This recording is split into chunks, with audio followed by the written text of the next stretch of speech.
Capítulo 3. Los esenios de Jerusalén y el Monte Carmelo. Con el paso de los años y entrando de lleno en mi experiencia humana, pasé por muchas pruebas del alma y algunas veces vacilé. Mi progreso constante llevó a mis sabios maestros a introducirme a un místico que vivía dentro de la ciudad amurallada de Jerusalén. Mi nuevo maestro se llamaba Juan. Ese es el nombre que voy a utilizar ahora, aunque con el tiempo llegué a conocerlo con otro nombre. Nos recibió a mi hija, ahora de 13 años de edad, y a mí bajo su ala protectora. Su jovial y devota esposa, Ana Isabel, hizo espacio para nosotras en un pequeño trastero ubicado en el ático de su vivienda de piedra. Vivir en el ruidoso Jerusalén fue un duro despertar, pero aprecié la oportunidad de profundizar en los misterios de mi alma para despertar, recordar y cumplir mi parte. Lo que antes había sido una ciudad orgullosa era ahora una ciudad quebrantada y su antigua gloria un recuerdo lejano. Después de haber ignorado las repetidas advertencias del profeta Jeremías, Jerusalén había sido devastada por los soldados babilonios de Nabucodonosor en el transcurso de 3 sucesivos asedios. El sufrimiento que nuestro pueblo había experimentado durante esos 20 años, desde el 605 al 585 a.C., es indescriptible. Muchos murieron y muchos más fueron llevados en cautiverio. Otros habían huido para salvar sus vidas. Solo los pobres permanecieron. Esta era la situación en Jerusalén cuando el profeta Jeremías escribió su libro de las Lamentaciones. Y esta era aún la situación en Jerusalén cuando yo llegué en el año 583 a.C. Permanecí en Jerusalén 24 años, a pesar de que había mucho descontento y ocasional violencia en la ciudad. Yo prosperé allí. El templo estaba en ruinas y las calles estaban agitadas con el regreso de los que habían huido.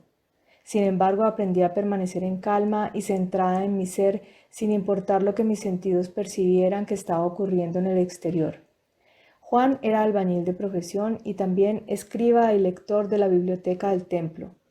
Era estimado por la mayoría de los compañeros con los que trabajaba porque tenía una forma de ser que calmaba las muchas facciones discordantes de judíos y gentiles. Juan era en su mayor parte una persona muy agradable y sin pretensiones, dedicada a Dios. También era inflexible sobre ciertos principios de la ley, tal como él entendía los escritos antiguos y lo compartía con los sacerdotes y jóvenes que venían a educarse y formarse para convertirse en rabinos. Me recordaba de alguna manera a mi padre y de esa manera cubrió una necesidad de atención y cuidado para Auriana y para mí. Juan trabajaba en la restauración de la biblioteca del templo que había sido destruida por los conquistadores babilonios, cuya presencia continua se sentía como un lecho de espinas. Siempre parecía tener energía ilimitada, dormía poco y rara vez se fatigaba. Yo deseaba saber su secreto. Como si supiera mi intención, Juan comenzó a aparecer en mis sueños. Estos sueños eran tan reales como la vigilia. Me tomaba del brazo y me llevaba a través de puertas y pasillos a grandes salones de aprendizaje, donde había seres con vestidos blancos y con rostros llenos de tal luz que al principio era difícil percibir sus rasgos humanos. Qué maravillosos eran estos encuentros. Cuán agradecida estaba de estar con un maestro de maestros. Qué agradecida estaba a los sabios que inicialmente me dirigieron a Jerusalén. A medida que las semanas y los meses fueron pasando de esta forma, yo también comencé a experimentar que necesitaba dormir poco. Me despertaba después de solo unas pocas horas de descanso profundo. Sentada en posición vertical sobre mi cama, me sentía totalmente animada. Mi corazón latía fuertemente a los antiguos ritmos de mi alma. Me gustaba meditar sobre la corriente de luz y sonido cargando cada célula. Y entonces Juan aparecía etéricamente y me acompañaba a uno de los muchos salones de registros. A veces, antes de encontrarme con Juan, me sentía flotando hacia arriba y miraba hacia abajo mi cuerpo que yacía dormido o sentado en meditación. Me di cuenta de que un cordón de plata elástico me unía a mi cuerpo. Yo era libre de ir a cualquier parte. Estas experiencias fuera del cuerpo suelen llamarse viajes astrales. En el salón de los registros, Juan abría los pergaminos y me enseñaba a descifrar símbolos y lenguajes. Así fue como comenzó en serio mi formación etérica como escriba. Mis tareas diarias ayudando a Ana e Isabel en su ajetreado hogar parecían pasar fácilmente. Mi meditación sobre corrientes de luz y sonido altamente refinados y sutiles sostenía la fuerza de mi cuerpo. Encontraba poco tiempo para socializar y eso estaba bien para mí. Mi deseo era adquirir esa mayor sabiduría que se estaba abriendo para mí. Aunque no había muchas mujeres en mi vida exterior con las que podía compartir mis pensamientos más íntimos, había en los retiros interiores muchas mujeres a quienes llegué a amar. Disfrutaba de su compañía, a pesar de que los ojos no iniciados no podían ver a mis compañeras. A algunas de ellas os las presentaré a medida que continuemos nuestro camino juntos, porque son personajes clave en el desarrollo de nuestra historia. Eran pocas las mujeres que conocí en el mercado o la sinagoga que tenían acceso a la educación que yo estaba recibiendo de los grandes seres. Aunque estrechamente ligadas a sus hogares, la vida de la mayoría de las mujeres parecía dedicarse a la adquisición de modales y estatus. Francamente, encontraba sus chismes e intereses mundanos aburridos y tediosos. Incluso Ana Isabel, un alma de lo más atenta y amable, no podía acompañarme a donde yo anhelaba ir. En esos primeros años, solo encontré 2 mujeres en toda Jerusalén con la misma resonancia vibracional y deseo por las enseñanzas de la sabiduría oculta. Con estas hermanas del alma inmortal hicimos un pacto según las circunstancias lo permitieran. Estas 2 valientes mujeres, Ruth y Marianne, honrarían mi vida por muchos años. Afortunadamente el número de tales mujeres aumentó a medida que las almas más allá del velo se encarnaban para interpretar sus papeles sagrados conmigo. A la edad de 16 años, Auriana se casó con un hombre llamado Jaime e inmediatamente se quedó embarazada de mi primer nieto. Yo, por supuesto, estaba muy emocionada por la oportunidad de prepararla para el parto. Yo era una maestra partera, después de haber sido enseñada por mi madre a una edad muy temprana con los nacimientos de mis hermanos más jóvenes. También me había llevado con ella para asistir a otras mujeres cuando llegaba su hora. Debido a mi disposición naturalmente maternal, disfrutaba de esa reunión de sabiduría que hacía que el paso del alma a una nueva encarnación fuera una bienvenida de amor. Ayudaba al parto con ciertos sonidos o combinaciones de sonidos que salían de mis labios mientras masajeaba el gran vientre de la madre henchido de contracciones. Al ver las energías con visión clarividente, cómo los colores y las formas de pensamiento cambiaban con su respiración, aconsejaba a la madre para que respirara y dijera en voz alta los nombres del Dios único. También llamaba a los ángeles a estar presentes durante el parto. Había aprendido asimismo el uso de hierbas para aliviar el dolor, la infección, la inflamación y para la formación de la leche. En Jerusalén, mis 2 amigas y yo teníamos jardines dedicados al cultivo de hierbas medicinales. También caminábamos por los campos y pastizales durante las estaciones apropiadas para recoger y reponer nuestras provisiones de hierbas. Así fue como traje al mundo al primero de mis muchos nietos. Auriana tendría 8 hijos en total. Debido a mi presencia calmada y a mis conocimientos de partería y de hierbas, tanto pobres como ricos me reclamaban. Dar la bienvenida a las almas que tomarían parte en el drama de la tierra me conmovía el corazón. Ese era mi trabajo en mi vida externa. Y junto con el aprendizaje nocturno con los maestros secretos de la Hermandad de la Luz, mis días estaban llenos a rebosar. Una vez que tuve un medio de vida, me mudé a una habitación en un piso alto cerca de la casa de Auriana y Jaime en el Valle de Cedrón, cerca de la antigua ciudad de David. Qué delicia era estar cerca de mis nietos mientras crecían. Para aquellos que mostraron interés por el aprendizaje esotérico, creé una escuela donde podían aprender en mis rodillas. Aprendieron rápidamente y más tarde me siguieron a los desiertos de Egipto.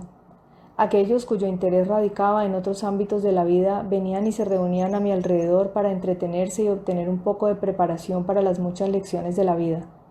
Todos mis nietos disfrutaban de mis historias y nuestros paseos por la belleza de los sabios salones de la naturaleza. Por aquel entonces Juan se había establecido plenamente en la biblioteca del templo y sus trabajos con piedra ya no le ocupaban tanto tiempo.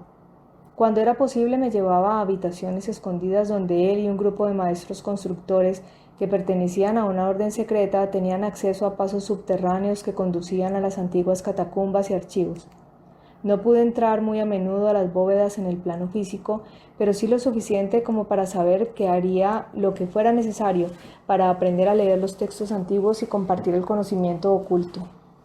Mi deseo de llevar la fuente de iluminación a cada uno de los que eligieran saciar su alma sedienta era muy fuerte.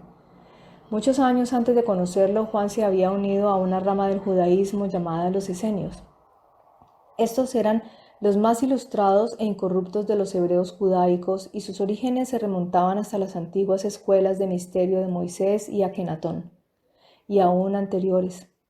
Derivado de la palabra ese, ser, y eno, fuente, esenio significa fuente del ser o santo.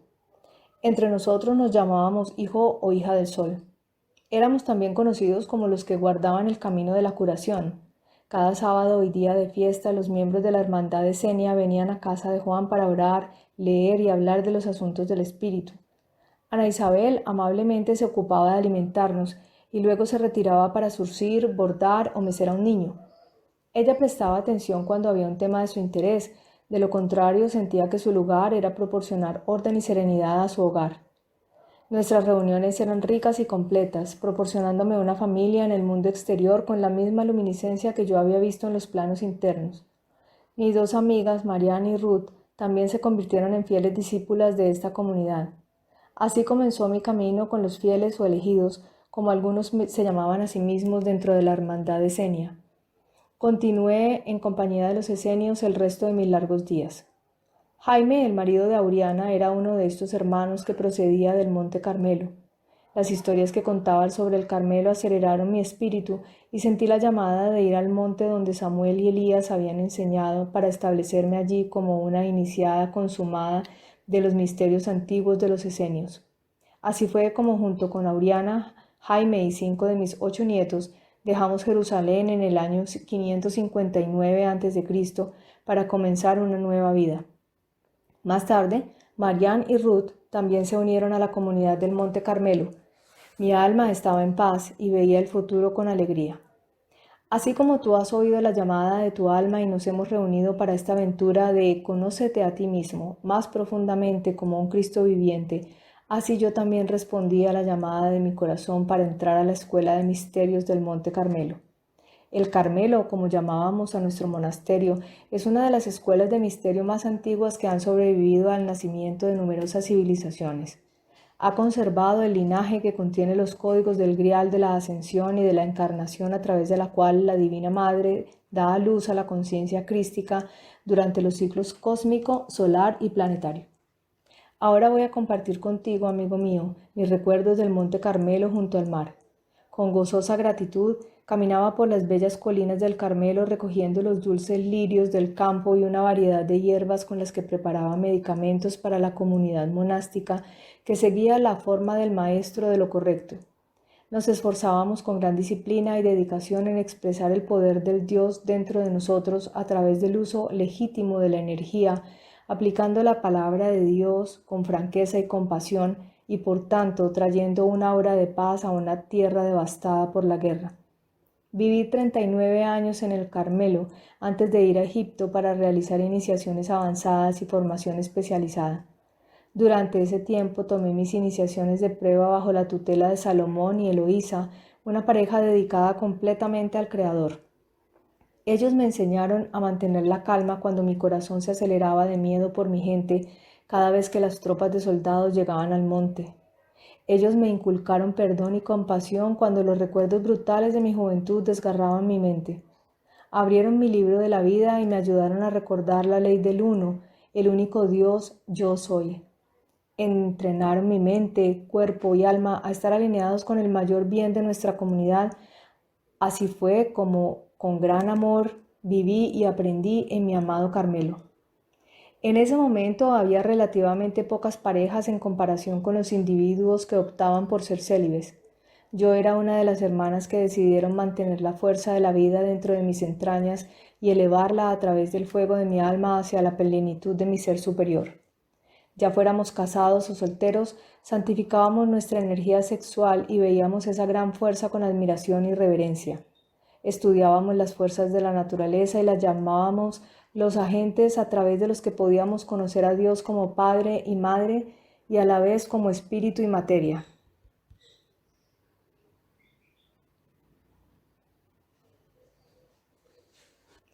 Estábamos en sintonía con los espíritus de las plantas, minerales, fuego, agua y aire.